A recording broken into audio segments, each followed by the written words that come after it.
अस्सलाम वालेकुम, मैं तारक सानी ते तुसी वेख रहे हो मेरा चैनल रैबर एंटरटेनमेंट प्लस।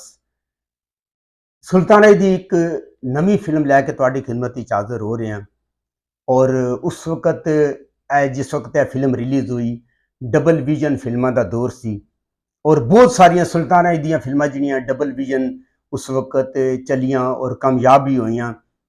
पर जिहड़ी अज फिल्म लैके मैं तुहाडी खिदमत विच हाज़र हो रहा उस फिल्म का नाम है खुदा गवाह।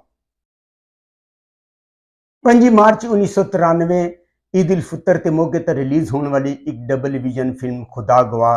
और खुदा गवाह जी फिल्म सी वो बिग कास्ट फिल्म सी, यानी कि अगर तुसी उस दौर ही देखा हो तो बहुत सारी फिल्मां जिहड़ियां सन बिग कास्ट होंदियां सन, यानी कि मैडम रानी हो गई, उस तो अलावा इंसानियत के दुश्मन हो गई, खानदान हो गई, इस तरह यानी कि बहुत सारी फिल्मां सन जी बिग कास्ट सन। बहुत सारी इंडस्ट्री की जी कास्ट होंगी क्रीम कास्ट होंगी सी, मसलन सुल्तान रई साहब, यूसुफ खान साहब, नदीम, नीली, जावेद शेख, इज़हार काजी। इस तरह एक फिल्म के अंदर बहुत सारे स्टारां नूं लैके हर शोबे नूं मजबूत किया जाता सी।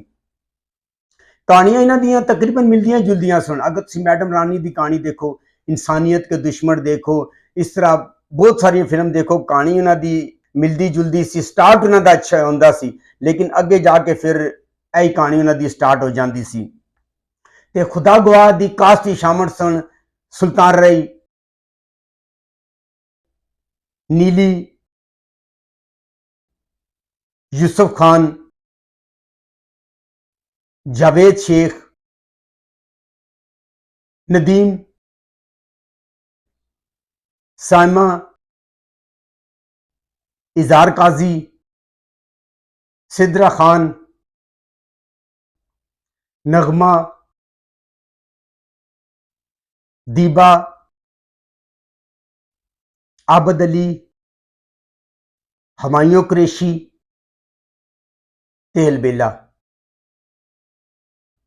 इस फिल्म के हिदायतकार सन मसूद भट्ट, फिल्म साज यासीन भट्ट।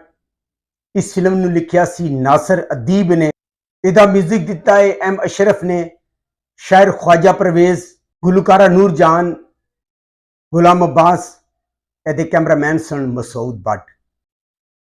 और इस फिल्म ने उस दौर के अंदर सिल्वर जुबली का एजाज हासिल किया सी। दो भरावां की कहानी सी, दो भरा यानी कि एक बुराई होंदा है और एक अच्छाई होंदा है। नदीम ने इस फिल्म के अंदर इंस्पैक्टर का किरदार अदा किया है, पुलिस ऑफिसर का किरदार अदा किया है। इस तरह सुल्तान रई उहदा वीर होंदा है।